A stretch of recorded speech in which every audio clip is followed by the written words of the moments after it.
আসসালামু আলাইকুম সবাইকে। সবার কী অবস্থা? আশা করি সবাই ভালো আছেন। আ কে কেমন আছেন, কে কোথা থেকে বলছেন সেটা আপনি একটু কমেন্ট বক্সে জানিয়ে দিতে পারেন। অনেকদিন আসলে ভিডিও আপলোড দেওয়া হয় না। আপনাদের সবার কী অবস্থা সেটাও জানা হয় না। তো সবার যদি ভিডিওটা ভালো লেগে থাকে তাহলে প্লিজ সাবস্ক্রাইব করে দিবেন অ্যান্ড বন্ধুদের সাথে শেয়ার করে দিবেন। লাইক বাটন ক্লিক করবেন। থ্যাংক ইউ সো মাচ সবাইকে। আজকে আপনাদেরকে নতুন একটা গল্প শোনাবো। প্রত্যেকদিন তো রান্নার রেসিপি শোনাই, কিন্তু আজকে নতুন করে আপনাদের গল্প শোনাবো।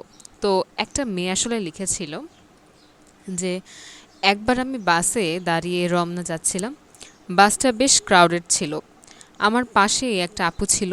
তো ওকে একটা বেটা পিছন থেকে বারবার ধাক্কা দিচ্ছিল। ও অলমোস্ট পড়ে যাচ্ছিল। পরে আমি বললাম যে ওনাকে একটু বলো যে সরে দাঁড়াতে। আপু আর কিছুই বলল না, চুপচাপ সেই ধাক্কা সহ্য করলো।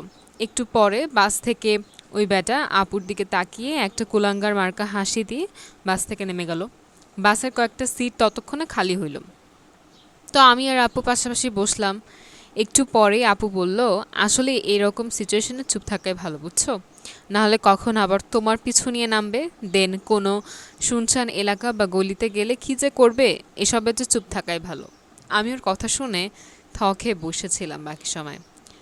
So, before you even think about asking a girl why she didn't speak up if she felt uncomfortable, you should realize that you have no idea what particular kind of horror women go through every moment they are in public.